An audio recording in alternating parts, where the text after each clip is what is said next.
Htwow May episode, season 2, take 1.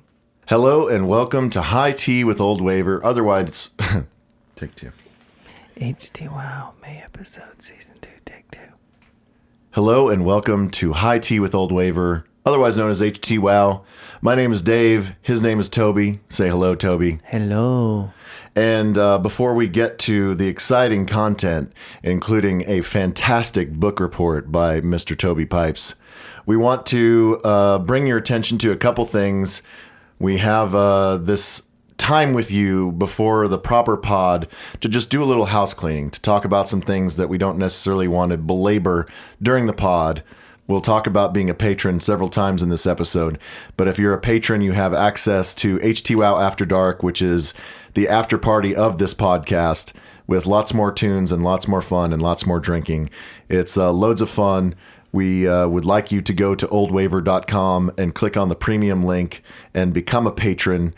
You can do so for as little as $5 a month, and those funds go towards us buying equipment so we can do road shows and we can bring the pod to you.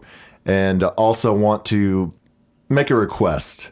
If you like this pod, if you think it's fun, funny, entertaining, if you like the tunes that we play, you can help us grow the pod by either telling a friend or by posting a review on iTunes, or both.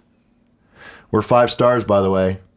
Are we really? 5 stars. I think we've got like 13, maybe 15 reviews by now. That's pretty good. That means it wasn't just me and you leaving the review. Right. Yeah, we're doing solid, but we can always use more reviews, because the more reviews that we get, the higher we will end up in the results on iTunes, and the more people will discover us. And so that's what we all want, right? We all want to share all the great tunes that Toby and I bring, and we want to enjoy this communal listening experience with you, the HTWOW fans. So thank you, and stay tuned for hot jams and sweet, sweet times with me and Toby on HTWOW May 2019. Perfecto.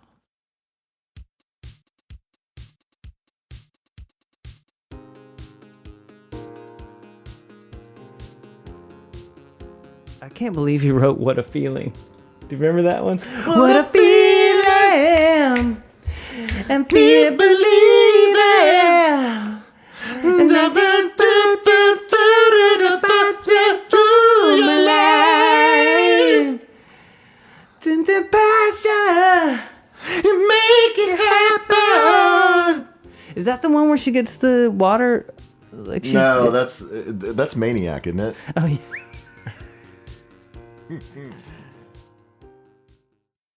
By the way, I have a Three Dog Night story that we can tell after this song.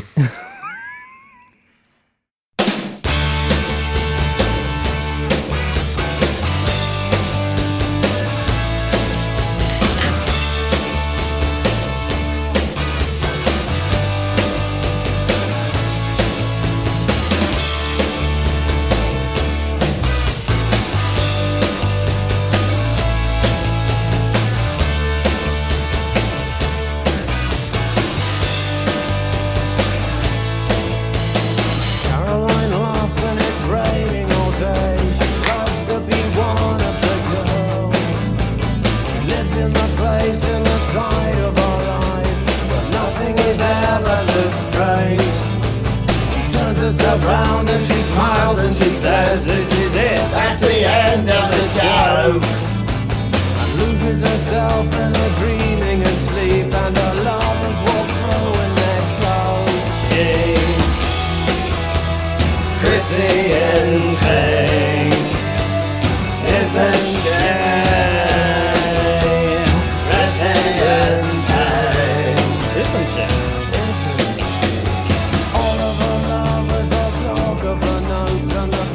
Hello all. We are kicking it down. Episode 23 of HTWOW. The May 2019 episode. Although that really doesn't matter. You don't think it matters? Well, a friend of the pod who has done a fine job of recruiting new listeners. He talked to a buddy, and the buddy was like, well, so should I start from the beginning, or should I start from the most recent one and then work backwards? And so my buddy asked me. Okay. And I said, it doesn't matter. Just doesn't matter. Just listen to them in whatever order you feel like. What do you do on pods if you're new to a pod? I don't really listen to pods. I just do a pod. Wow. Some people listen to pods and some people do pods. Yeah, I don't know. I mean, I guess just look at the synopses on oldwaver.com and look for bands that you like and just pick pods that way. Yeah, that'd be a way to do it. Just go on your Spotify jam, and then, well, do you do it on the Spotify depending on episode, or you just list all the songs? No, the Spotify playlist is just all the songs. But if you go to oldwaver.com, there's a drop-down menu. It says featured artists, and you can click on it, and it has a list of every single band, person that's been featured. And so you can just seek one out, click it, and then it'll show you how many episodes that band's been in, and you can cherry pick. That's like a good that. way to do it. Pick the one that has your favorite bands in it first, and Right. then roll. Yeah, and then you'll hear stuff that maybe you weren't familiar with, and it'll all kind of happen organically for you. That's what we're here for. It's an Dave. organic HTWOW experience. It's a farm to table. This is Farm to Table HTWOW, otherwise known as High Tea with Old Waver. It is known as such because I am Dave Lane, otherwise known as Old Waver. He is Toby Pipes, otherwise known as High Tea. I am at Old Waver on Twitter. He's at Toby Pipes on Twitter. We also can be reached via email at HTWOWpod@gmail.com, and we'll get to some viewer mail a little bit later in the episode. And the last bit of housekeeping, this is a song swap and a beer swap. So if you've never listened before, welcome. We drink beer. I bring a beer. Toby brings a beer. I bring 3 songs. Toby brings 3 songs. And we just kind of take turns and we talk about stuff. And it's a good time. It's probably better if you're drinking too. Yeah, it helps out. Do you want to get into the first beer? Have Yeah, you we can tasted do it yet? that. And then we need to talk about that opening track that we just jammed to. But let's talk about the beer. Have you tasted it yet? Yeah. I like it. It tastes exactly like a IPA. Yes. So my beer, I got it because of the can. It's the Maharaja IPA from Avery Brewing out of Colorado, Boulder, Colorado. You might be familiar with Avery because they have the White Rascal. That's kind of their flagship beer. Okay. But it's got a real sweet drawing of the Maharaja on it. It does look good. And he's got a hop, or an avocado, as you might say, on the top of his hat. I know I did feel dumb about that later on when I was editing the pod. That I forgot what an avocado looks like. It's okay, even though, I have experiences with avocado, 4 or 5 times a week. I just forgot what they look like for 2 seconds. But I think you're right. I was thinking artichoke. Yes, you got 3 things confused. And, but we make mistakes on the pod, Dave. And we leave most of them in. And we leave a lot of them in because being dumb is kind of our thing. And the more we drink, the more dumb we become. Yeah, and you've decided to make sure that's going to happen because you, once again, our patrons normally stick it to us, but you have decided to do it yourself. Yes, this is a 10%er. I usually try and find at least a 10%er, and I succeeded. Here's what they say about Maharaja IPA: brewed with Rocky Mountain water, malted barley, hops. And then they have the varieties: Columbus, Chinook, Centennial, Simcoe, Idaho 7, and Vic Secret, and yeast. I think the Vic Secret is that's the secret ingredient. Yes, and then they describe this beer as regal, mighty, dank. It's not super dank though. Like, I normally use dank to describe other things. I didn't know that was a beer thing.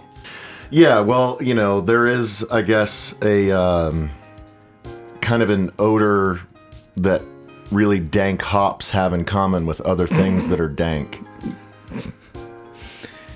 Dank. It's kind of weird, isn't it? Dank. So yeah, what about that first jam? The psychedelic furs. Well, we were discussing if that is the one from the soundtrack, and now I'm thinking it is, because they had to do a new version for the soundtrack. Right, because they originally recorded it for the Talk Talk Talk record. Is that right? I think so, yeah. But they needed to make the movie version longer at the beginning with the sax solo kicking for the credits at the top.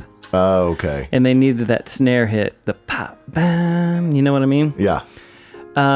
It's for some reason to us, like we both immediately thought this isn't the one from the movie, but I guess it is. The drum sound really threw me off. Yeah. I thought it was more kind of like an airbrushed version for the soundtrack, but I guess I was wrong. Yeah, it sounds good though. Do you like the original or the soundtrack? You know what? I couldn't even tell the difference, obviously. I think the original's a little more early psychedelic first, kind of almost punky a little bit. Yeah, it was like 81 or something, wasn't it? Yeah, it's raw. A little raw. But I have a story about that later on, how psychedelic first got on the soundtrack. I guess I should say what I'm doing. Sure, if you want to go ahead and reveal that now. You're doing a book report. I'm doing a high tea retrospective. Sounds important. Does it sound better that I say retrospective? Uh-huh. On the Pretty in Pink soundtrack. I love it. Which is a great soundtrack. And John Hughes was the master. Yes. So you have now added a new category to high tea book reports. Yeah. You have artists who maybe have done different bands and solo work, and we can do a retrospective of that artist's career. Man, I love that word. We have producers, so we can do a retrospective of a producer and all the different bands that they've worked with over their career. You say it better than me, by the way. And now we can do soundtracks. Which a retrospective of the best soundtracks of our lives. Yeah, because for us, I don't know if the soundtrack is as big to the kids these days. I'm guessing it isn't as it was to us growing up. Well, I think that the difference is the Pretty in Pink soundtrack, that album, that collection of songs was so popular. You'll still have hit songs off of movies. Like that Into the Spider-Verse had that Sunflower song that, what's his face? The guy with the face tattoos.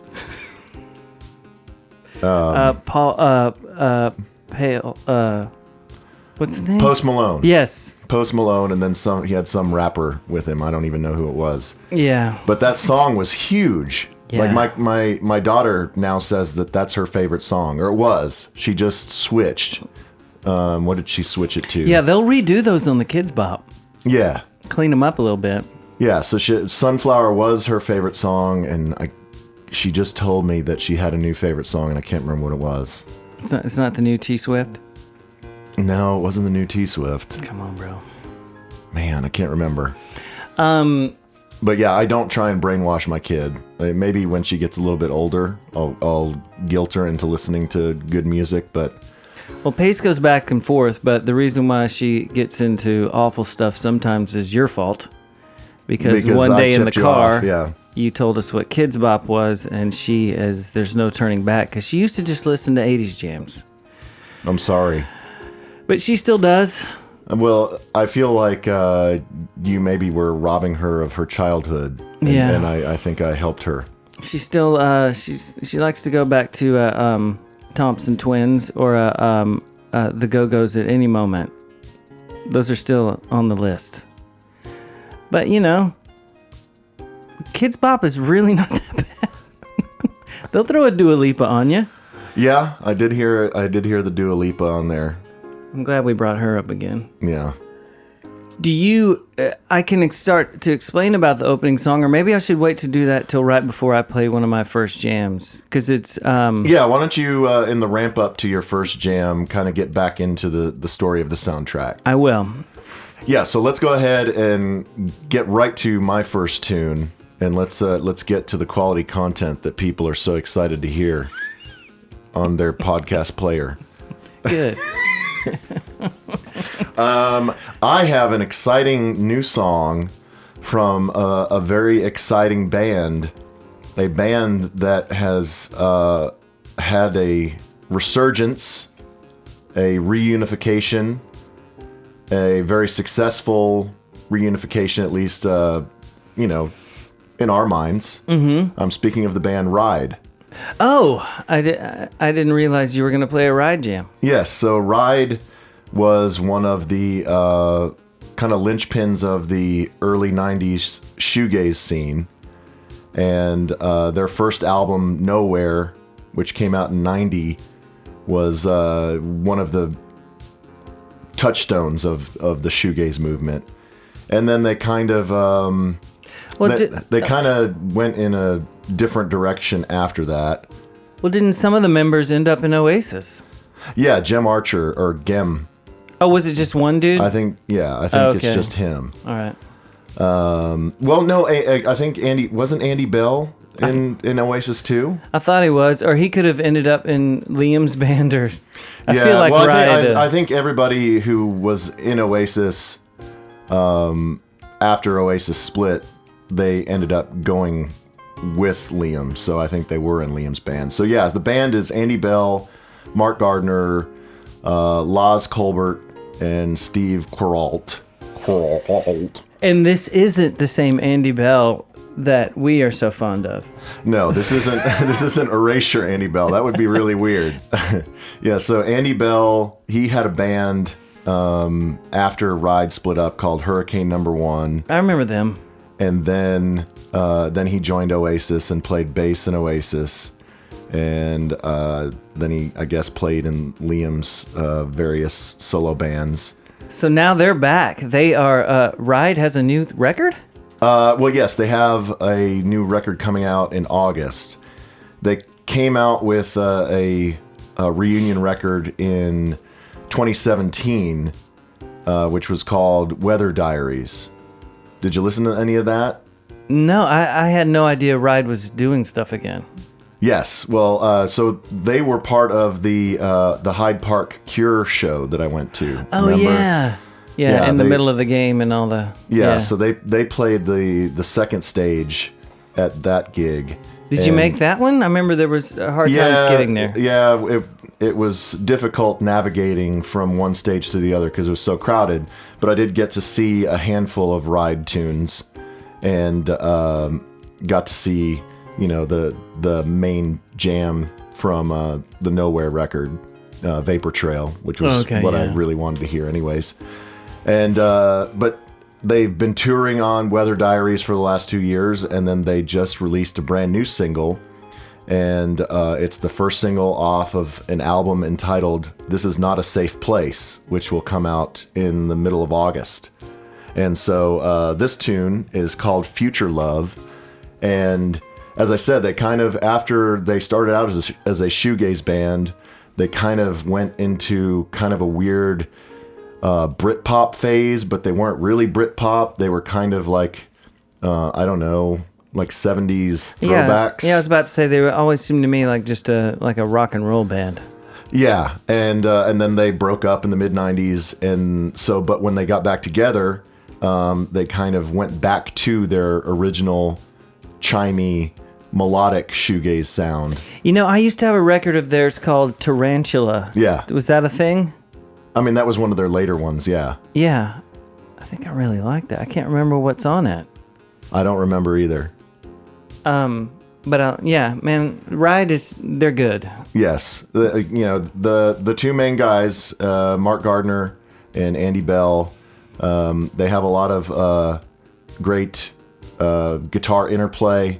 And it's just a good tune. I think you'll enjoy it. If you like the stuff that we like, then I think this will be right up your alley. You ready to hear it? Let's hear it. Let's play it. All right, this is Future Love, the brand new single by Ride on HTWOW High Tea with Old Waver.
Man, I forget how what a pleasant voice he has. Yeah. It's really good. Yeah, so I double checked while that was playing. So Andy Bell, after Oasis, he was in Beady Eye, Liam's first solo thing. But then the Liam solo record, the most recent thing that Liam's done, he was not part of that. Yeah, he's got just band dudes in that. Mm-hmm. It seems like Liam's last thing did pretty well. Yeah, it did pretty well. It sold quite a bit in England. And it wasn't bad. We played a song from it. You know, he's from back. England. He is. And they tend to like people from England in England. In England. England. Dank. Dank. Yeah, man, that's good. I'm glad you.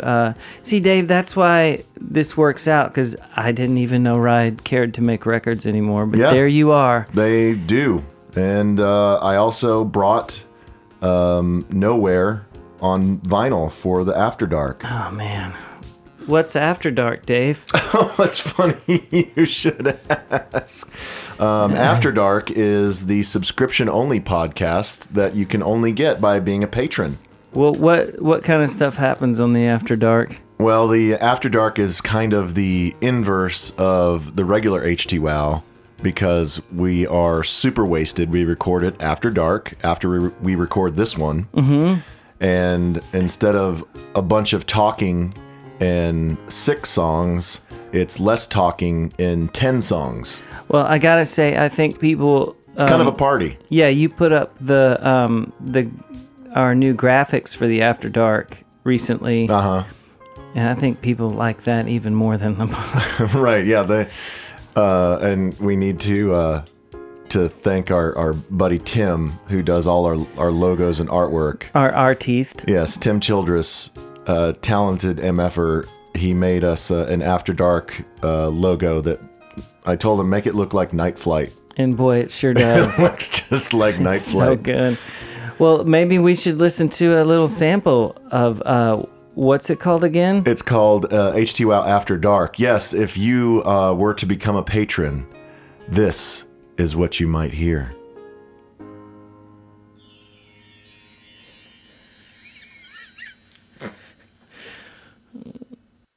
If you've ever wondered whatever became of me, well, I'm living in the air in Cincinnati. Cincinnati, WKRP. I got kinda tired of packing and unpacking.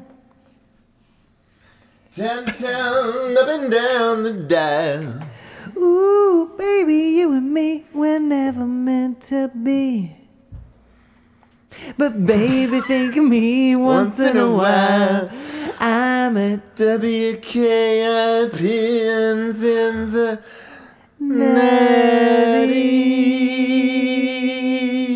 We saved it at the end. We like to sing on the After Dark. It was hard not to sing along right then. I know. I'm sorry I forgot all the words. It wasn't like we planned that. That was just just happened. I messed the words up right at the beginning. I'm not living in the air in Cincinnati. We're on the air. On the air. It's fine. It's fine. It's obvious. We had it by that time, Dave. It's amazing we can communicate at all. Uh-huh.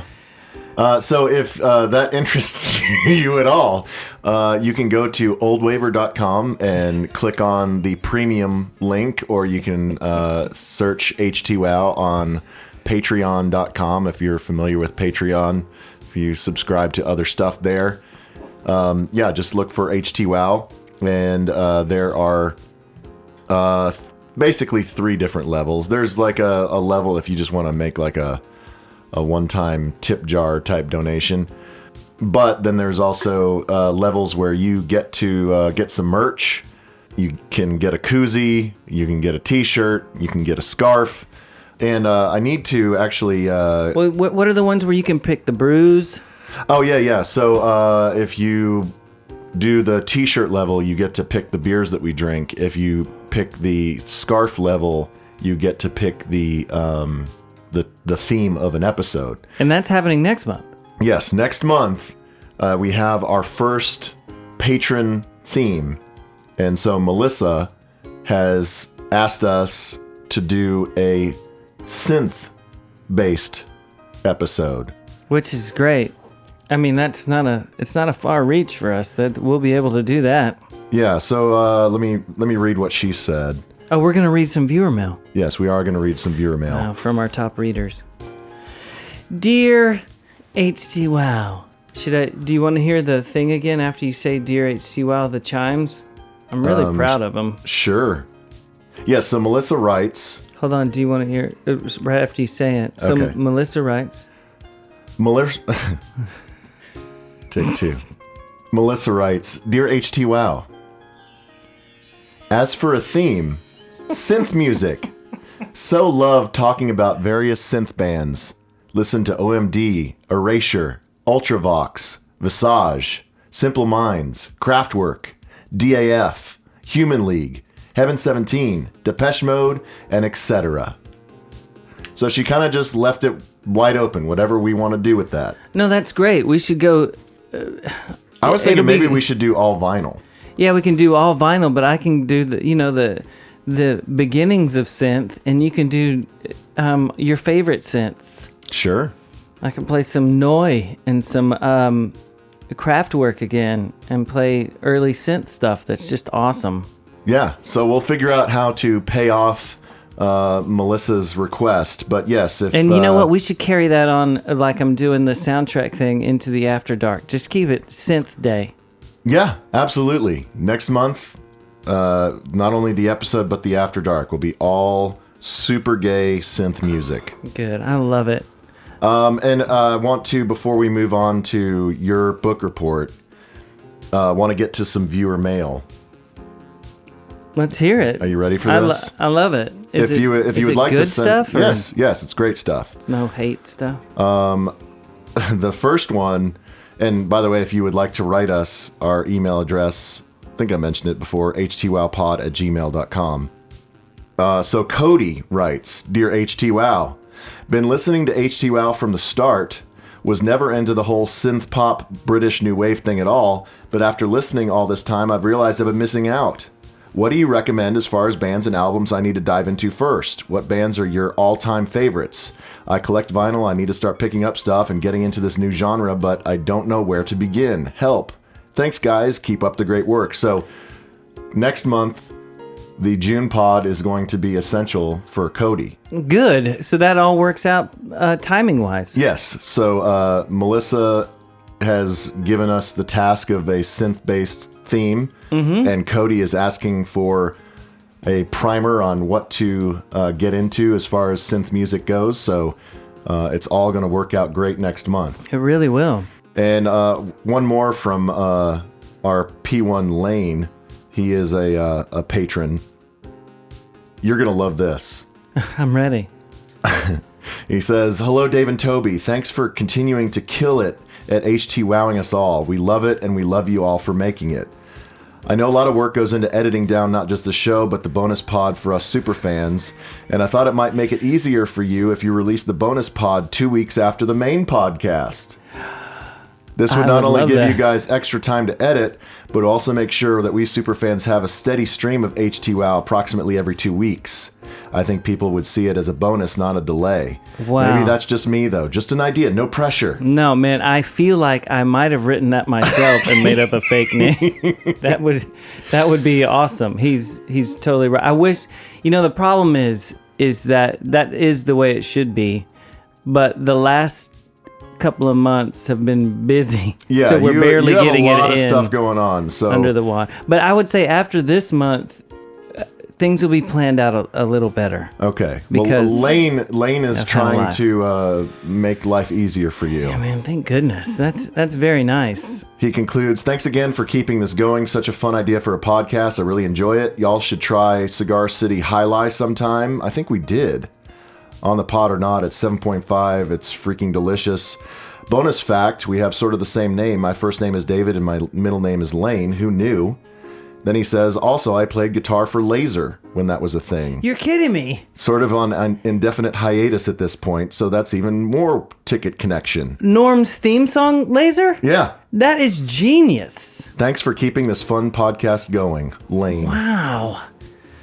So we have a fantastic community, and we're glad if you're listening that you're part of this. You don't have this written down. You're not reading this one, but the Twitter, and we talked about this earlier, about the UB40 thing. The guy was like, he was on your team wasn't into UB40. Oh, right, yes. And then just all of a sudden, do you remember his name? No, I can try and find it really fast if you give me a second. Yeah, well, I'll keep telling the story. But he heard If It Happens Again, just like you, and decided, wait a minute, and then sent a message of what's another, original record. Not, because sometimes people just don't like the covers.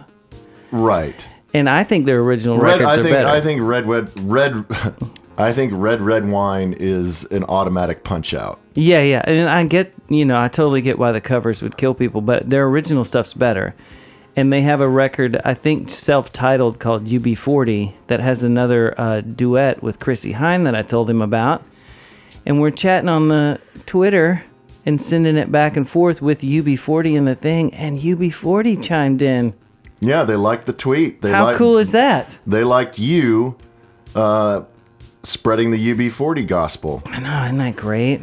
It all works together. Wow. It really, really does. I'm still trying to find it. Hold on. I have so many interactions, it's hard. You know? Yeah, well, you're a Twitter legend, and I only have like 2 friends on there, so it's easy for me to keep track. I've been vomiting Star's Twitter, so I'm having to sort through it all. Maybe I should look on mine. Do you want me to look?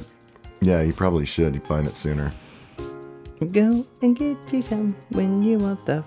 Doing some things. Check it. Twitter's weird. I'm not good at it. So, what was his name? Oh, here it is. Here's the UB40 like. So proud of it. It says GamerDad83. Okay. Is that Well, I don't know. Right? He doesn't have a name anywhere in his handle. Kevin F. Yeah, Kevin.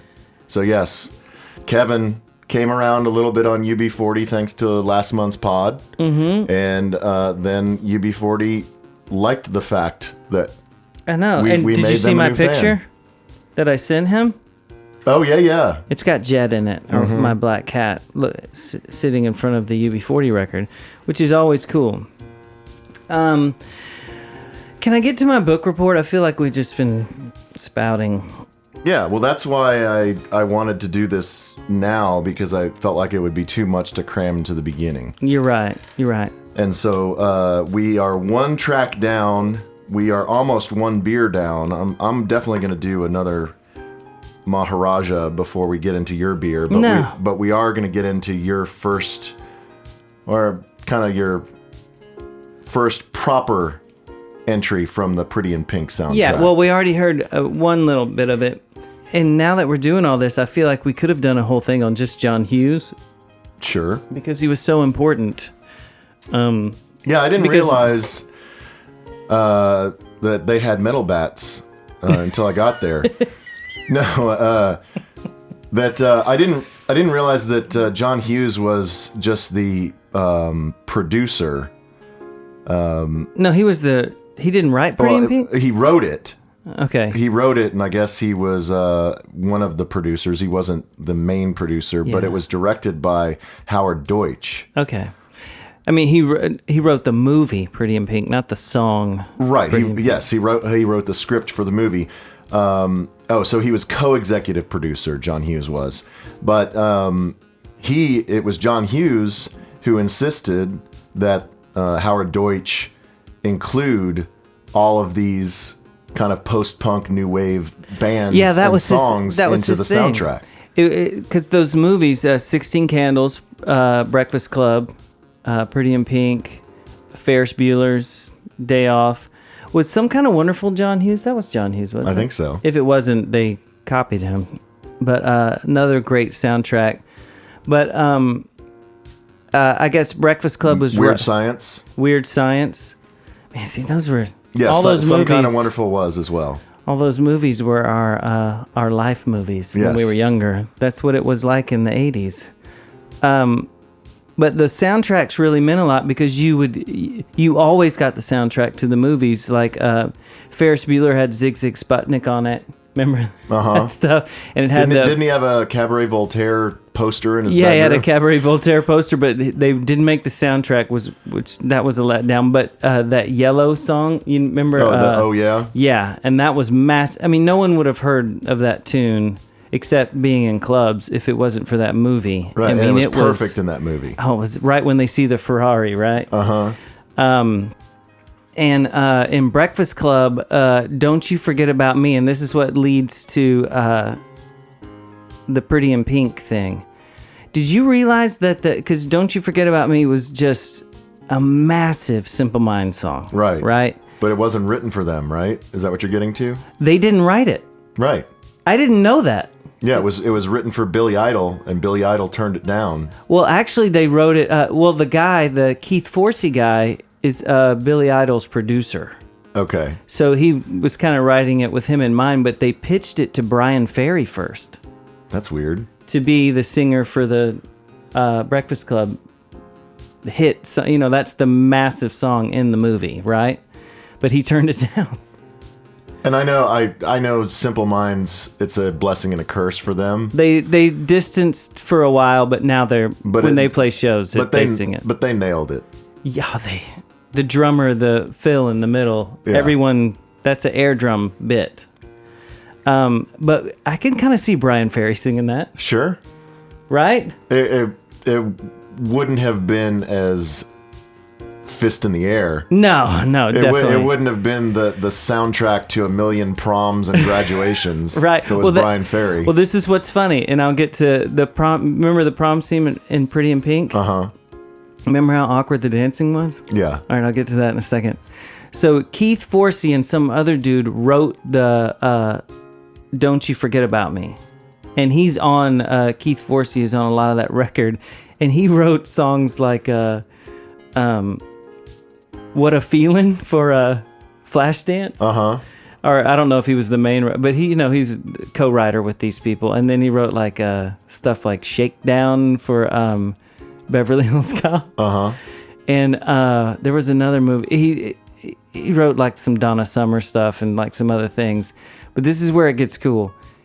He ends up being, so he writes that tune. John Hughes is already working with this dude. It becomes the drummer of Psychedelic Furs. Keith Forsey does. Okay. Isn't that weird? That is weird. So John Hughes starts listening because he's into that dude, starts listening to Psychedelic Furs stuff, finds the song Pretty in Pink, and decides that that's what he's going to call his next movie. Isn't that awesome? That's great.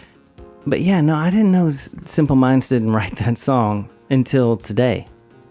The other thing I didn't realize is a lot of bands on the Pretty in Pink soundtrack wrote songs for the soundtrack. They didn't just, it wasn't like he picked songs from different bands and then put them on the soundtrack. They were just, a couple of the bands wrote them for it, like the Bring on the Dancing Horses song. Right. That was written for the movie. Right. Did you know that? Yes, and I think one of the songs that you're going to play later was written for the and one soundtrack. of the other ones. But the prom scene, and you know what? I'll bring up the prom scene later because it goes with the next song. Okay. But for this first song, the INXS song, do you remember the INXS song from? Well, first of all, the Pretty in Pink soundtrack, did you get that when you were like, I don't know, when did this come out? 86, when you were 14 or whatever? Yeah, no, I never had the soundtrack. I did see the movie. Oh, of course. I mean, I don't think I saw it in the theater. I think I saw it like on HBO later. Oh, really? This was a big date movie. You had to go see. I didn't go on dates until I was much, much older. You had to see Pretty in Pink at the movies, Dave. I didn't see it in the theater. Because it was the lead up. You had 16 Candles. If you saw 16 Candles and you saw Breakfast Club, Pretty in Pink was you didn't even care what it was about. You were going to this. Right. And the soundtrack, to me, of those three, and you can throw Ferris Bueller in there. But the Ferris Bueller one had like the Beatles song and that one's kind of more random. But this one had the best soundtrack. And John Cryer, Ducky, he was like a music nerd, and they had all those scenes in the record store. Yeah, because Molly Ringwald worked at the record store called, do you remember what it was called? No. It's called Trax. Trax with an X? Yeah, I think so. I'm not positive, but I think it was. But yeah, a lot of the scenes were in the record store. It was so, golly, if you were going to put something in a time capsule of what the 80s was like, I think that's it. Yeah. If you throw Pretty in Pink in there, it's exactly what it was like. But this first one is a weird INXS song that I always thought was one of their best tunes. I don't even know if they ever even, like, this was part of their shows and stuff. But INXS was, speaking of soundtracks, was always They were a big part of the Lost Boys soundtrack. Remember that? Uh-huh. And things like that. John Hughes, I don't think had anything to do with that, but it was around all the same time. INXS was huge, but I love this song. Do you remember it right off the top of your head? No, I don't. All right, let's play it. It's one of my favorite INXS songs, and it's the only way I would have heard it is because of the soundtrack. It goes just like this. On HTWOW.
Yeah. That really just takes me back to the I've told you about my little yellow MG. I played this soundtrack a lot. When I would have busted a U-turn to see who that hot chick was. You could everyone made their own mixtapes back then, but John Hughes made the best. And boy, Pretty in Pink nailed it. We played the crap out of it. Everyone wanted that poster. It was in record shops everywhere.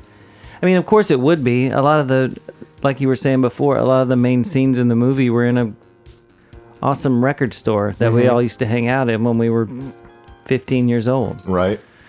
I mean, I used to get my folks to drop me off at the record store. Is that weird? Like you would just hang out in the record store for like an hour. It was awesome. I miss it, Dave. I miss record store. But you know what? It's coming back a little bit. You seem to be your record store Dave. Yeah. Well, I have a jam from Record Store Day for the After Dark. Oh, you do? Yeah, I've got a vinyl that I got on Record Store Day. Record Store Dave Day. Record Store Day Dave. Yes. It is time for your brew. I'm very happy about today's episode and about our brews, and that we're doing soundtracks, and you just played a ride song. It's just everything seems to be going great. It's really working out well so far. Let's not jinx it. Do you want me to tell you about this beer? Yeah, why don't you tell me a little bit about it's a very pretty can. I know. I got this, I was tipped off to this brew by someone named Joanna Dunaway. Can you hear that head? I know, right? It's I like it because, and it says right here on the back, and these are the reasons it lists them, because it's tart, but mainly it's dry. Because you don't like your ciders to be. Did we say it was a cider? No. It's a cider. It's an Argus cider called Ciderkin. Is that the name? Yeah, I believe so. Ciderkin from Austin, Texas. It's very like you were talking about H2L being farm to table. You know, this is like very artisanal. It says Argus Fermentables. Yeah, and on the back it gives you the explanation, the whole thing. Best enjoyed ice cold, which I love mine on ice, but you like yours straight. I mean, sometimes I will do cider on ice, but I wanted to taste this one without anything else. Joanna likes hers just no ice as well. But this is 100% apples, no sugar. Which that's what I want from my cider, Dave. It is very crisp. It's crisp. Crisp. And it will, kind of give you a little boost real quick here in the middle of the pod. And it's very, it's extremely carbonated. I mean, look at it go. By the way, Keith Forsey, I don't see that he was ever in any of the bands that we were talking about. I think you were just making stuff up. No, it says it on the thing. Would you like me to show you? I would love for you. It says that he was in a band called Tracks with an X. Here we go. It's out here at the end. It says, if you leave, Pretty in Pink. The singer's co-writer, Keith Forsey, took over as drummer for the Psychedelic Furs in 1984 and produced their album Mirror Moves that year. When John Hughes found that out, Forsey wrote Don't You Forget About Me. He delved into the Psychedelic Furs and discovered the group's 1981 song Pretty in Pink. He made that the title song of his next movie. Which Mirror Moves was the record that you said? Yeah, he could have just produced that and played drums on it. And played drums on the record. Yeah, producer Keith Forsey handled majority of the drumming on the album, with session musician Tommy Price playing on 2 tracks. Right. Yeah, so I guess maybe that's when they were between drummers, and so he just kind of did everything. Yeah. That makes sense. That makes sense. So we're both right.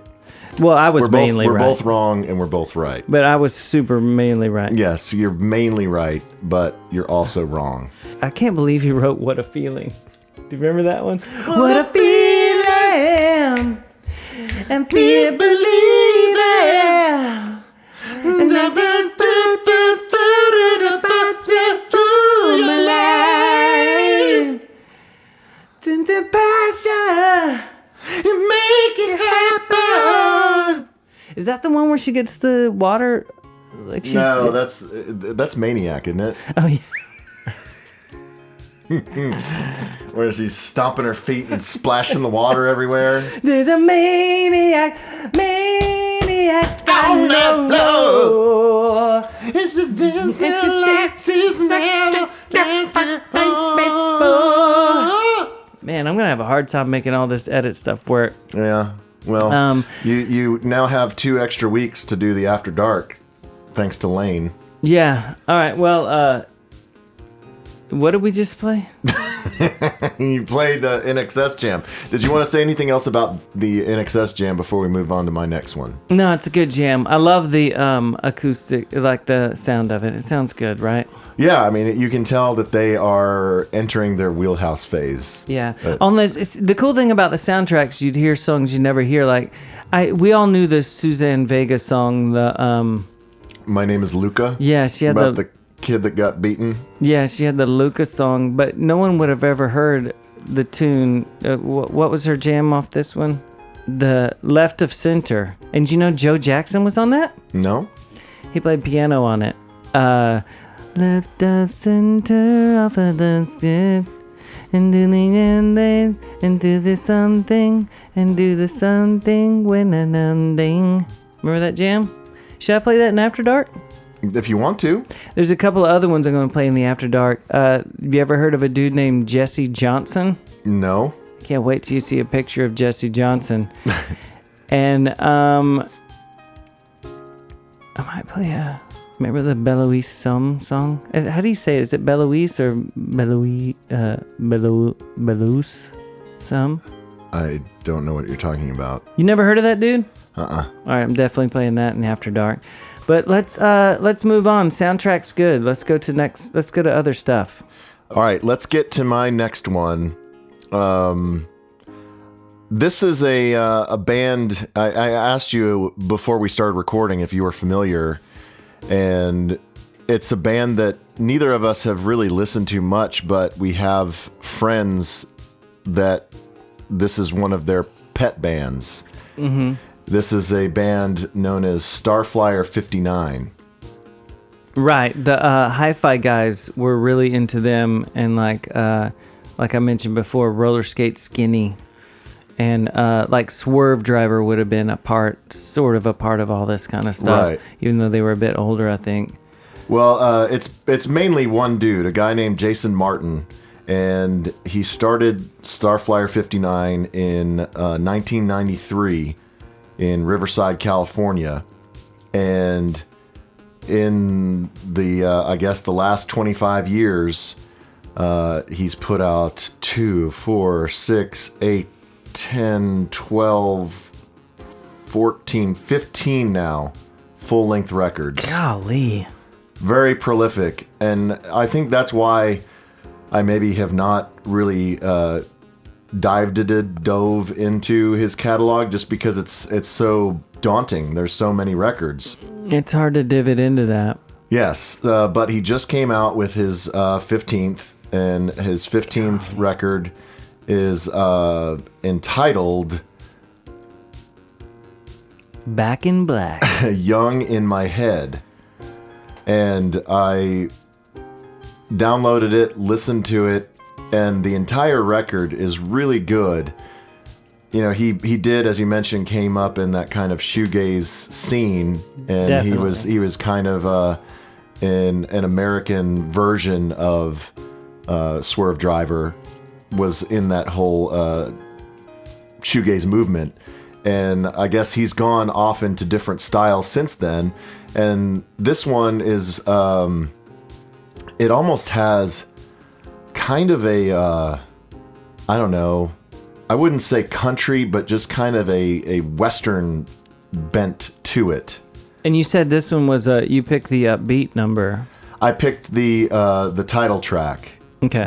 It's kind of a mixed bag. Like half of the songs are somewhat upbeat, half of them are somewhat slow and depressing.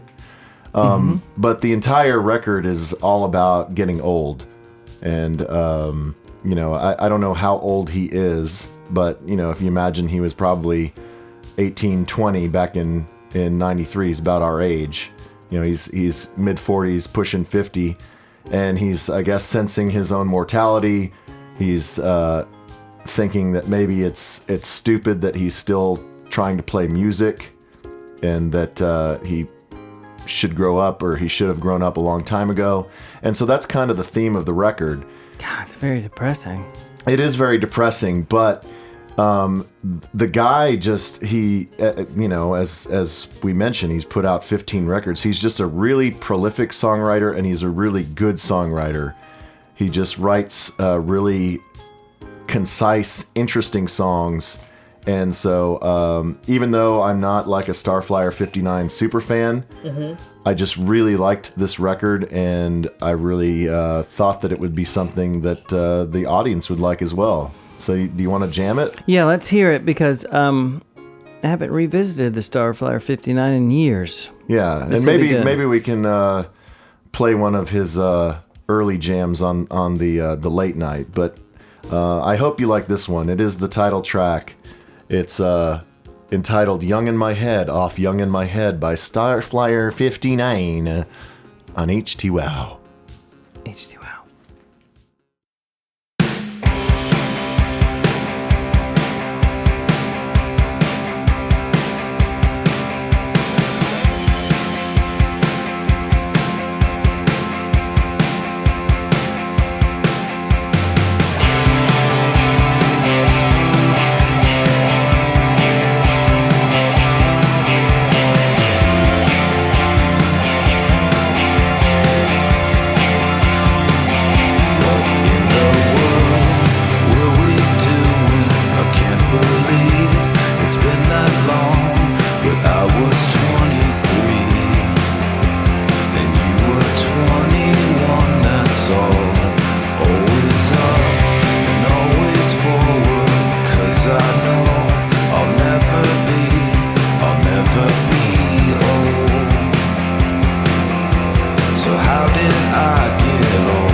That's a hot jam.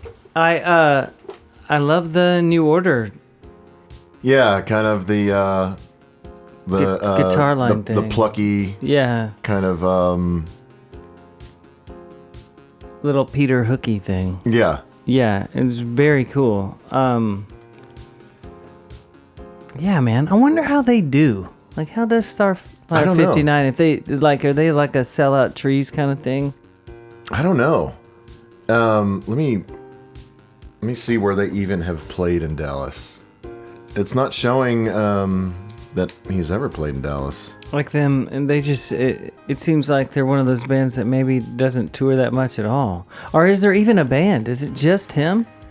Well, I think in the studio it's just him, but I guess he has...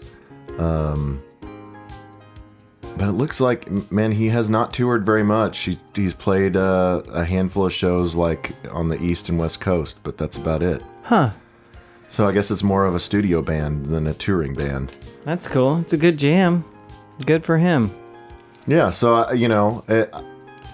I will, probably on my drive home, I will just stack up some Starflyer 59 albums and just listen to them and see how it feels. Because maybe I've missed out. Maybe you have missed out. That was on, I want to say it was on Eric Martin's, either a Telly or a Strat. He had a massive Starflyer 59 sticker right in the dead center. Uh-huh. And I know Jordan from Calhoun, he's a big Starflyer 59 fan. You know, he's the originator of the high T. Oh, he gave you the nickname? He called me that first. So we owe him a debt. He sent me a picture the other day of a tea place that he walked by that was named High Tea. Do you want to explain the origin of your nickname? Well, there's like 4 different reasons for it. I like that it could mean anything, Dave. Right. This is one of those things like, do you explain the lyrics? No. Okay. You just keep it a mystery. You just let people believe what they want to believe. Sure. All right, so that's Starflyer 59. We don't need to talk about that anymore. It was really good. I like that. And now we're going to get back to more soundtrack stuff. Yeah, so far we've played the title track, the Psychedelic Furs song. You played Do What You Do by INXS. Which is sort of a hidden track on there, but it's good. I love the hidden tracks. I'm going to play some Jesse Johnson in the After Dark. I can't wait for you to hear that one. Run down some of the big hits that you're not playing. Well, we're not going to... yeah, that's a good idea. We're not going to do Bring on the Dancing Horses, which might be the best song off of the right. And that was one that we mentioned earlier was written for the movie. Yes, that was another one written for the movie. And the only reason why we're not playing it is because we've already played that one. Yeah, we played it to open the show about a year ago. The other one is Please, Please, Please Let Me Get What I Want by a band called The Smiths. Have you ever heard of them, Dave? Yes, I have heard of them. So The Smiths are on there. Echo and the Bunnymen is on there. I'm going to play a New Order song called Shell Shock later on this evening. On the After Dark. On the After Dark. That might be the first one I play. That one almost made the first team cut. Would you consider the pod the first team? I mean, it's like I don't know. It's like when you have like the blue and white scrimmage, right? For the Cowboys, everybody's first team. Everybody's first team. But yeah, so you have New Order on here. You have Echo and the Bunnymen. You have the Smiths. You have Psychedelic Furs. You have Suzanne Vega, INXS, and OMD all in one soundtrack. Jesse Johnson, I'm guessing you don't know who that is. No. Do you know? And you just said you don't know who Belois Sum is, and no. I'm thinking I'm saying that right, but he had a couple of tunes in the '80s. But the Round Round song I'm definitely going to play later on. But the next one I'm going to play is a Nick Kershaw song. Remember him? Nope. Look him up. You know probably 5 of the songs this dude has written. He's the real deal. But he didn't perform this one on the soundtrack, which I always thought that it was Nick Kershaw. But this is from a band, or mainly a dude named Danny Hutton and the Hitters. Do you know who Danny Hutton is? I wouldn't have known if I hadn't seen it on the thing I looked up earlier. So random. It's very random that they would have found this guy.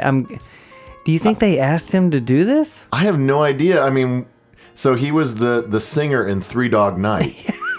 And so I guess Three Dog Night wasn't doing anything at the time, so he had this other band, Yeah, Danny Hutton and the Hitters. I'm guessing he just cruised around and they played just a bunch of cover stuff. By the way, I have a Three Dog Night story that we can tell after this song.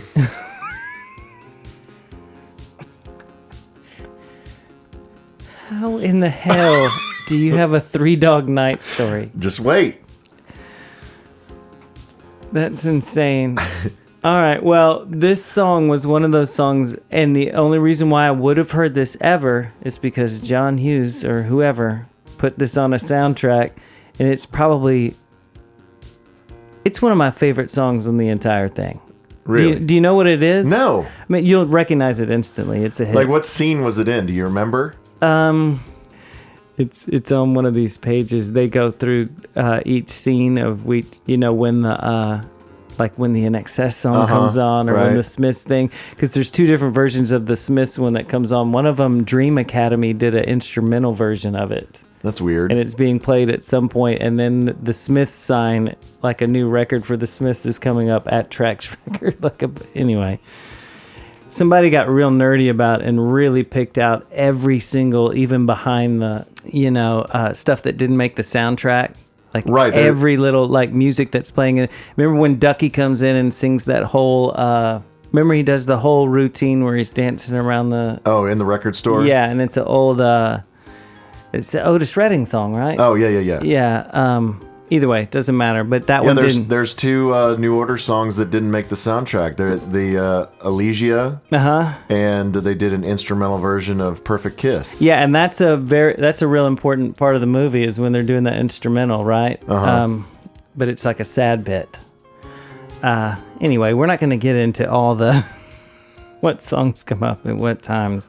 We're just playing good tunes. I know. Well, I was trying to see if I could place this before we play it, but let's just jam it. Well, you'll remember this tune right away, and if you Okay. don't, this will become one of your favorite jams. Ready? You want to hear it? I want to hear it. HTWOW song happening right now. HTWOW.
Always green.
I don't remember that, but that is a great tune and kind of the prototypical 80s soundtrack tune. I know, isn't it? It's I mean, that could have been in any of those into movies. The Woman in Red or Mannequin. I don't know.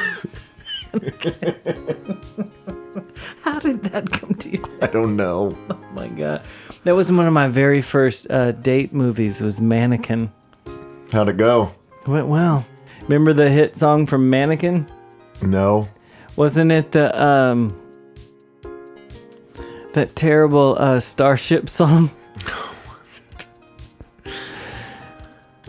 It wasn't when Built the City. Maybe what was the other one? Are you looking up Mannequin soundtrack? Uh-huh. Should I do the Mannequin soundtrack next? Yes, please do. Yeah, nothing's gonna stop us now. And we can build this thing together. Make this song forever. Nothing's gonna stop us. Nothing's gonna stop us now. That's like the fade out of that is like the beginning of every 80s TV show. Right? Belinda Carlisle had a track on there. What was hers? In My Wildest Dreams. Man, maybe Mannequin should be my next soundtrack. That sounds good already. I'm into it. Why are we talking about that? Oh, this song could have easily been on any of those. That could have been on anything. Could have been on anything. But I love it. Do you want to hear my Your weird Three Dog Night my Three Dog Night story? What was Three Dog Night? Were they like... One is the loneliest number that you'll ever do. But is that... were they just three singers and they had a band? Or I don't know. I don't remember what the Three Dog Night story was. But man, he's singing real hard at the end. But it's also like, how do you... Yeah, I guess they were kind of like a Crosby, Stills and Nash type thing. Yeah, like a vocal group. Yeah, so it was Denny Hutton, Corey Wells, and Chuck Negron. Or Negron. Distance. Negro. N. It's spelled Negro with an N at the end. Will you please stop? Just stop. Yes, so it says that Danny Hutton's girlfriend, actress June Fairchild, best known as the Ajax lady from the Cheech and Chong movie Up in Smoke, suggested the name after reading a magazine article about indigenous Australians in which it was explained on cold nights they would customarily sleep in a hole in the ground while embracing a dingo. That's a On three-dog colder night. nights, they would sleep with two dogs, and if the night was freezing, it was a three-dog night. Yeah, I prefer the two-dog night, weather-wise. Yeah, so they got together back in '67. So gosh, by the mid '80s, he was a grizzled veteran, but he was belting out an '80s number there. He was kicking down a Nick Kershaw song. So this is my Three Dog Night story. Let's go in the Wayback Machine to late '90s, I guess. Should I put the chimes in right there? No, we don't need the chimes. I'm gonna do it. Here they go. You ready? You ready to go to the late '90s? Let's Yeah. go. Well, I'm gonna move it over there okay. later. All right, now we're in the late '90s, and so my ex at the time worked for a big company. She was in sales for this big company. Okay. And they had kind of like an annual party in Austin. When is this again? Late 90s? Late 90s, Okay. yeah. And so this was when, this was during my my ticket heyday, when I was doing tickers on the hard line. Yeah. Hell yeah. And so one of her bosses, one of the higher ups at this company, was a huge P1. And so we get to this party, everybody takes a bus from the hotel to some giant venue in Austin. Right. And they have like a big buffet, an open bar, and the entertainment for the evening is Three Dog Night. And so her boss, all he wants to do all night is talk to me and feed me drinks. We're doing tequila shots and, he's introducing me to people and people have no idea what he's talking about or who I am, but he thinks it's great. You don't want to say what company this is for? Well, I mean, it was SBC, which turned into AT&T. Oh, dang. Okay. Yeah. So, and then he really wanted to tell me how much they paid for Three Dog Night. He was like, guess how much we paid him? How much they give Three Dog Night? And I was like, I don't know, 30 grand. He's like, no. Higher. Yes. I love that. Where were they playing? Oh, God, I don't remember. I mean, what did the stage look like? I mean, it was a concert venue. It was like a big warehouse with a stage. It was like a legit place. They had full on production. Yeah, they had full on. They weren't just in the PA, corner of the conference. No, it was a full on rock show. Okay. I think they paid them in the low six figures. Holy crikey! Did they have that many hits? No. And so, the culmination of the story is that he was always wanting to keep me close because he was trying to convince Three Dog Night to let me come on stage and sing backup on One Is the Loneliest Number. Why did he want you to do that? Because he just thought it would be awesome. Oh yeah, it is. I would like to see it. And this is totally unbeknownst to me. I only find out afterwards. He's like, "Yeah, man, I was trying to get you on stage. I wanted to, introduce Gen X Davey and have you sing backup on One Is the Loneliest Number." I was like, "That is the stupidest idea." You don't know the words to that No. song. And he said, "Yeah, they told me to go to hell." Yeah, they're not doing that crap. I was like, "Good." Did they do this song? I don't think so. I have no idea. I got so wasted that night. I think I puked on the bus. They must have been pretty big. Three Dog Night, when I read that yesterday, immediately was like, oh, like that's pretty big, right? In my head, they were a pretty big band. Yeah, but I don't know if they ever had anything that was as big as that one song. Are you looking it up? Yeah. One is the loneliest number that you'll ever do. And two can be as weird as three, but then four is something, and then there's a one. Something like that, right? Yeah, you got it. I don't know. They don't have a standard wiki discography, so it's hard for me to tell you. Well, I really do like that song we just played, and he sang the hell out of it. Yeah, one went to number 5 in the U.S. Easy to Be Hard went to number 4. Ooh. Mama Told Me Not to Come, hey now, went to number 1 in 1970. Went to number 1? Uh-huh. Yeah, see, I think we'd recognize all these songs if we heard them. An Old-Fashioned Love Song went to number 4 in 1971. That was a hit. Yeah, dude, they had hits, bro. Yeah. Black and White was the number 1 hit in 1972. See, that stuff right there will get you 6 figs at the AT&T reunion. Mm-hmm. Yep, so that's my Three Dog Night story. And that's pretty good. Did you meet them? No. You were about to sing a duet with the lead singer and you didn't meet them first? They didn't want me on the stage, so it didn't happen. Just didn't pan out the way you wanted? Did not work out. All right, you ready for my last jam? And I need another beer. What are you going to go to next? I'm going to go back to the Maharaja. Maharaj? Yeah, because, we'll drink plenty of cider later, but I need to get my swerve on. Okay, I can't wait. So far, you've really hit it out of the park with the first 2 numbers, Dave. Yes, I've played you Ride and I've played you Starflyer 59, both guitar-oriented tunes. I'm going to take a left turn and go super gay because it's guilty pleasure time. Yeah, third jam.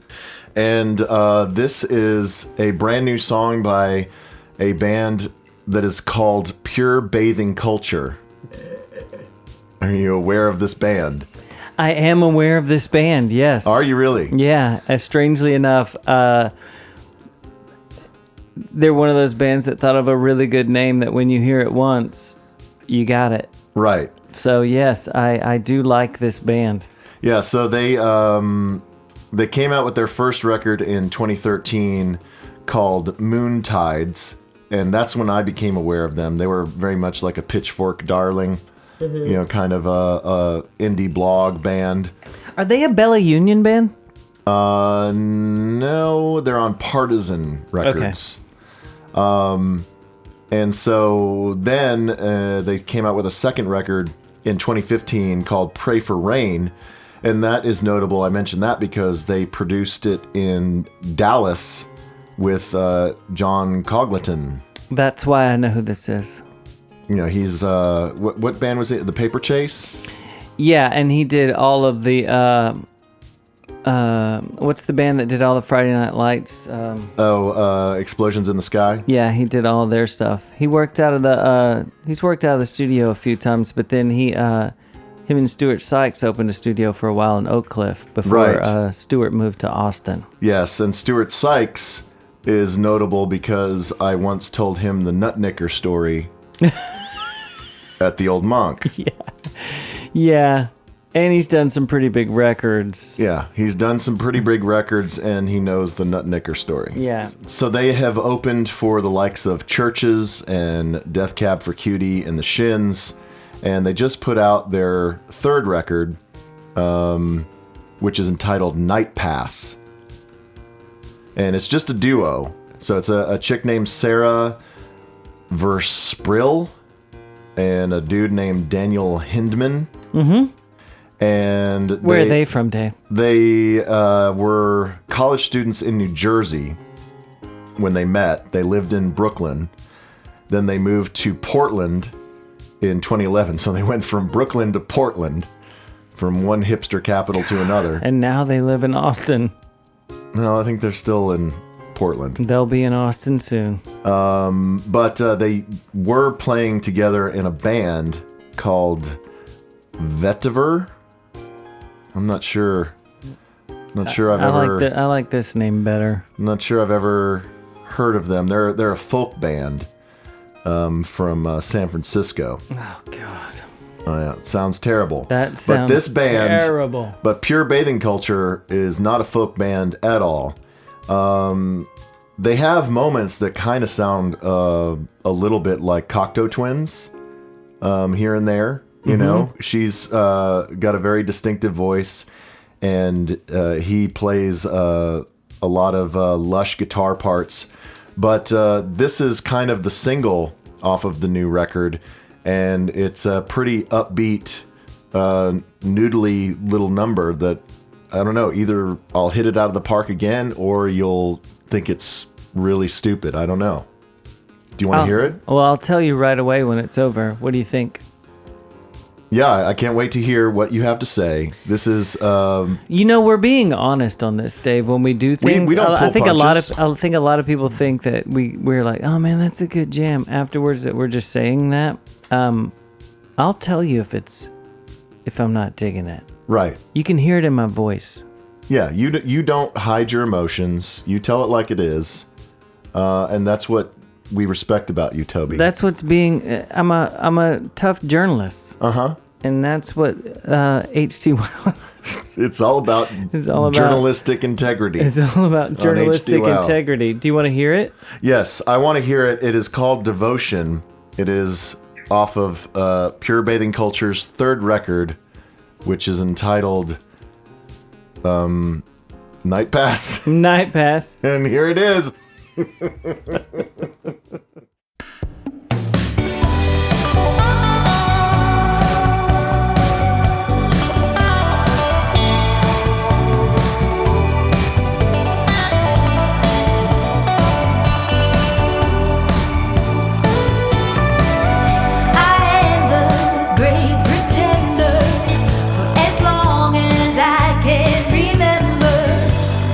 Fortunes of forward motion and vision.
that is, Dave. What? And we say it a lot on this show, and I noticed when I was editing the last show. It's a hot jam? It's a hot jam, but you know what else it is? What? That's a yacht rock hot jam. It is. Isn't it? Uh-huh. I mean, if you were boat to boat and... Uh-huh. I'm not going to lie to you, I might need to get this record. Yeah. Have you spent some time with the record? Yeah, I listened to it a couple times on the way down. To kind of have this whole... No, it's kind of varied. There's a little bit of yacht rock on there, but like I said, there's a little bit of moody Cocteau Twinsy stuff, and it's all over the place.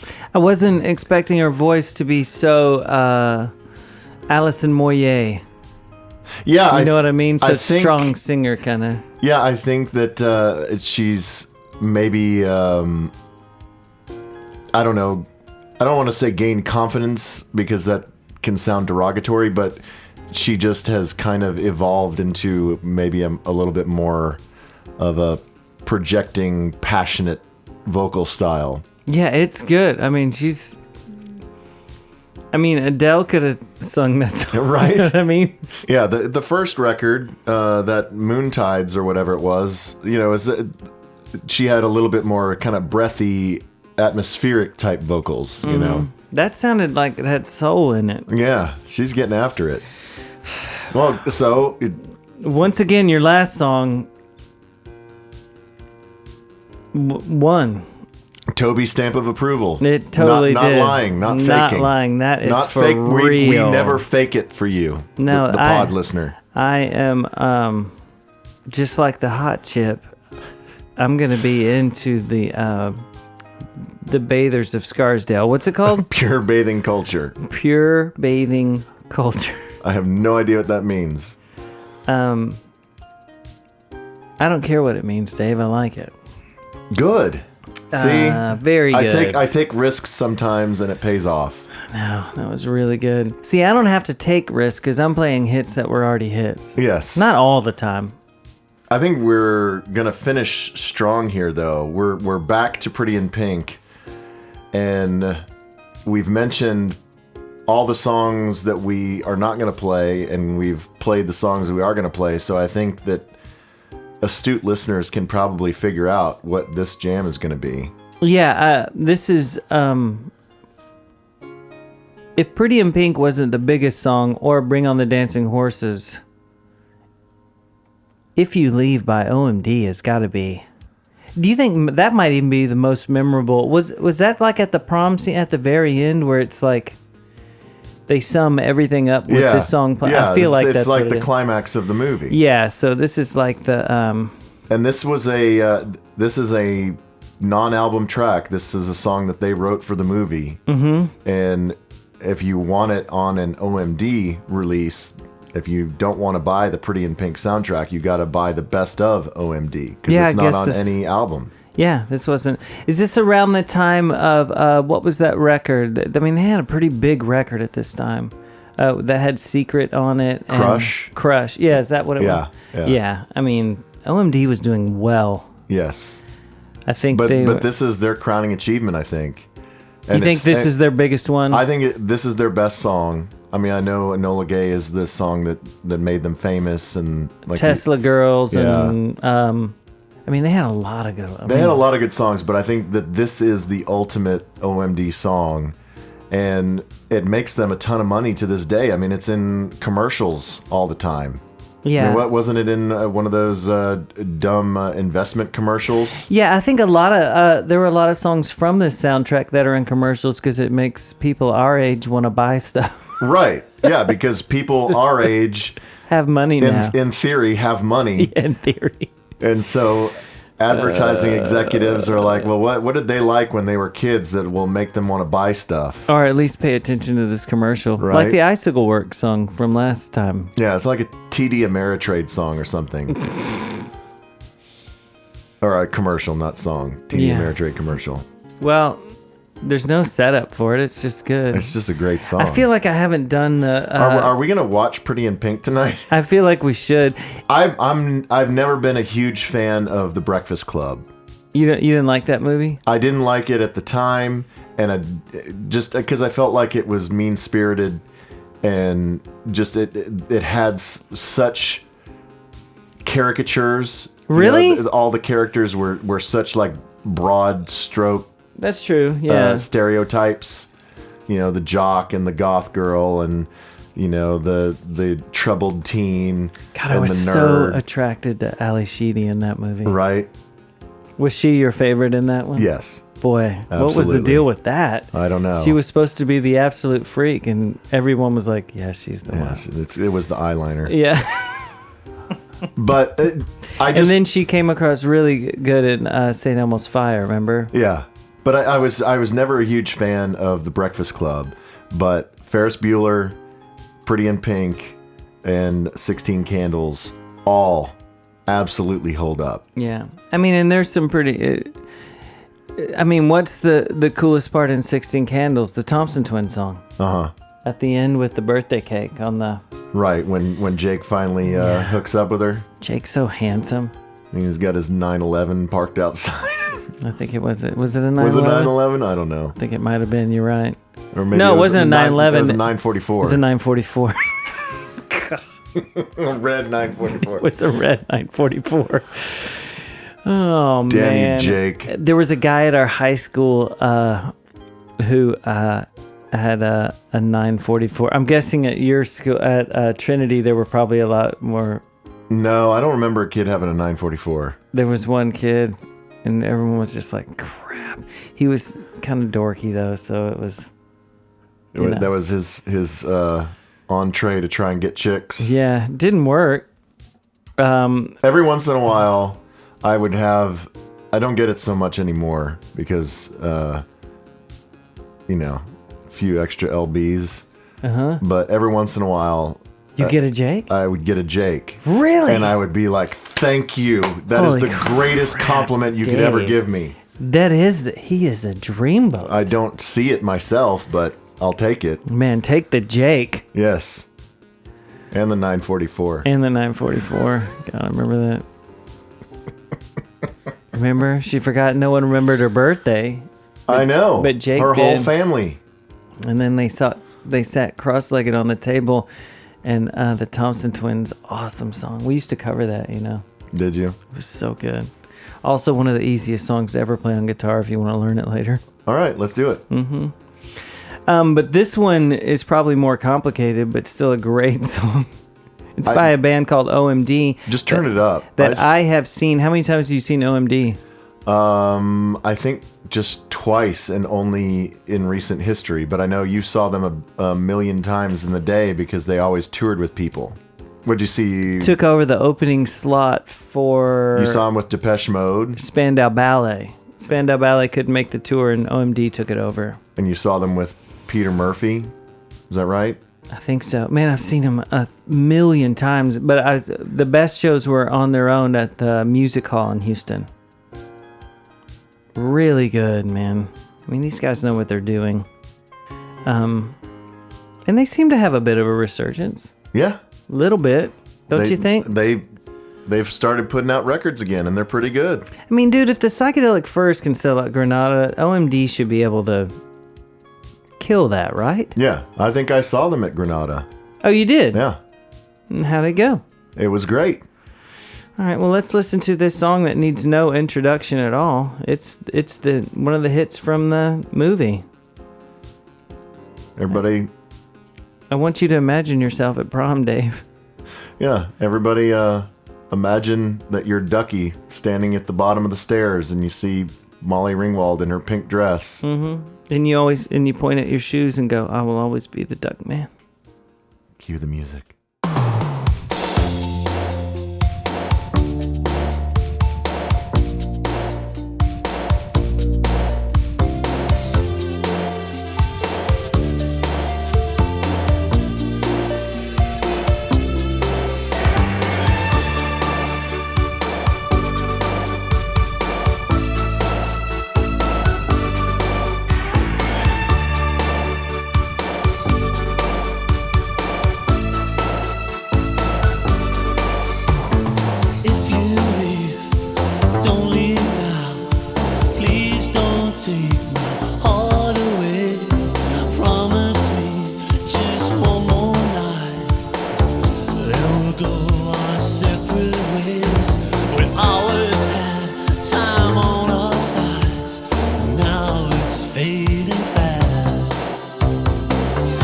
second, every moment.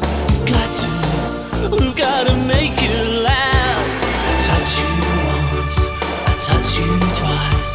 I won't let go at any price. I need you now, like I need you then. You always said we'd still be friends someday.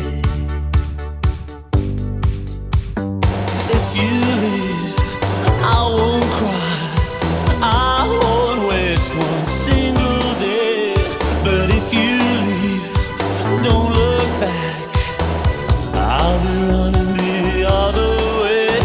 7 years went under the bridge, like time was standing still. Heaven knows what happens now. You gotta say you will. I touch you once, I touch you twice. I won't let go at any price. I need you now, like I need you then. You always said we'd meet again.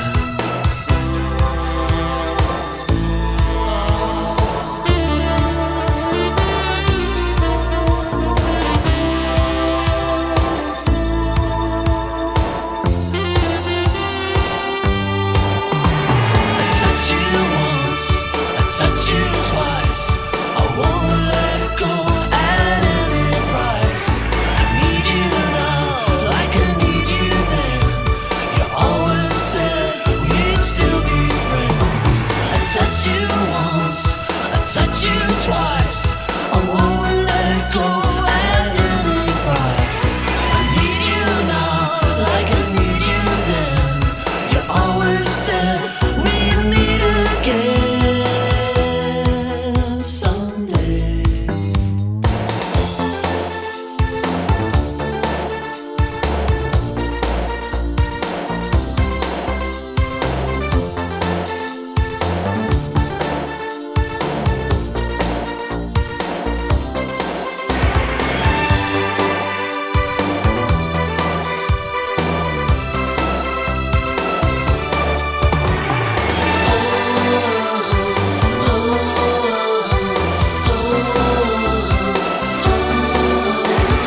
If you leave, if you leave, if you leave,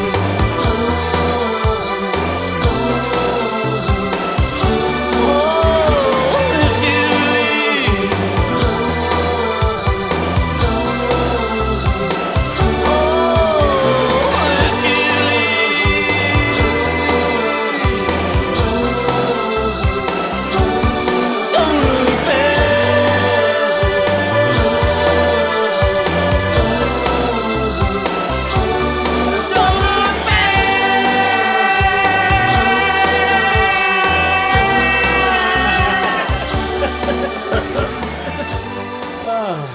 Oh my God.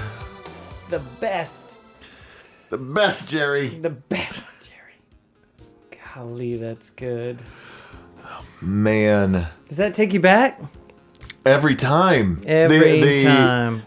The synth, the synth strings, the synth chorus, the sax solo. Sax solo. Another 80s tune with a sax solo. I think, did every single song I play have a sax solo? Did it?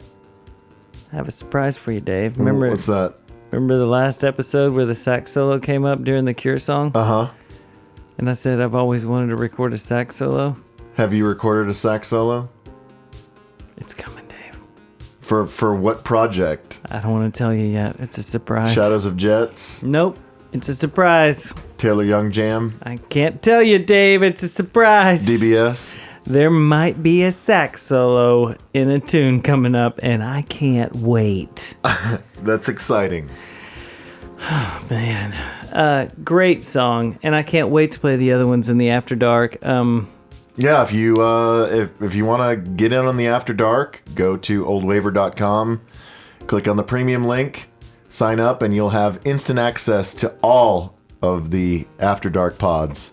I mean, John Hughes just made us a great mixtape that went with his movie. Oh, so that song, so If You Leave is in the prom scene, right? This is what Yeah. I was going to tell you earlier. They filmed the prom scene with Don't You Forget About Me as the music. Because this song wasn't done yet. So they're dancing off time. Well, this is the other weird thing. They told OMD the tempo it needed to be. So they recorded the song, but they say in interviews that whoever edited the dance scene at the end just must not have known anything about music. So they're all dancing out of time to the tune because they just didn't line the tune up with the other thing, even though... So they're not dancing off beat. It just doesn't line up with how the song goes. Right, it's the right tempo, but it's not lined up. Exactly, they didn't line it up. So it's not completely awkward, but if you do watch the dance scene at the end of the thing, you probably think, man, people all in the these 80s kids have dance no rhythm. crazy. Like, they are wild. But yeah, but I think it's cool that they used an old song from one of his last movies to film the last scene of the Pretty in Pink thing to do the deal. Brings it full circle, bro. See, what I've done there is You're a storyteller. I'm a storyteller, even though everything I've said is very random the entire time. That makes no point. Your book reports oftentimes don't have a point, but then they all come together at the end. They all come together at the end, and I just like the soundtrack, Dave, and that's all there is to it. Well, that was a pleasant surprise. Wasn't that nice? I think everyone is... they're gonna stand back and give you an ovation. That's a good road trip. The Pretty in Pink soundtrack and the After Dark. Then we're gonna, man, I can't wait to play some. I almost played the 3 songs I'm playing in the After Dark were supposed to be in this, right? But we're about playing the hits, right? And I have a stack of vinyl that I brought for the After Dark. Man, I can't wait. It's gonna be so good. Should we wrap it up? Did you have anything else you needed to say? No, let's wrap it. Because we need to get some dinner, and then we need to, you need to teach me that Thompson Twins song. It's so easy. And then we need to do the After Dark. Okay, cool. Do you want to perform it in the After Dark? Sure, yeah, we can debut. We'll learn it and Thompson then perform Twins it in cover band. But yes, let's crank up some psychedelic furs and get the hell out of here. All right, here it comes. I'm just gonna hit punch it wherever punch it is. in. Let me pod this down and then we'll crank it up, Chief. Boom. Hope it's at a sax solo. Oh wait, hold on. Oh yeah, don't worry about this one. Yes. Oh, right on. Thank you once again if you've made it to the very end. We always congratulate you and give you our sincere appreciation because not everyone who clicks on an episode makes it all the way. They can't take it. But you are the special one who made it all the way to the end to hear us sing it out. This has been Htwow May 2019, episode 23. We love you. Please spread the word. Please drop us a line. Please post a review. Please tell all your friends. Become a patron. All of that stuff. Help us continue to bring this pod to you. And we are going to bring it to you in person very soon. We're working on that. And that's not just empty talk. We're going to buy equipment. We have venues lined up. We are going to do it. So we can't wait to see you in person. Thanks for loving HTWOW. We love you.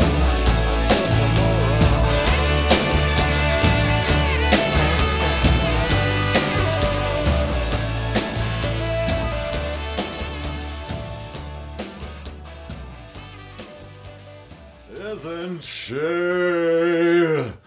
pretty in pink? Isn't she pretty in pink? Isn't she?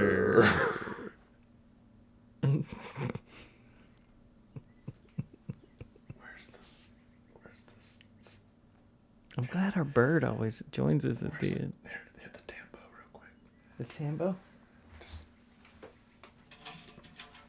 Isn't she?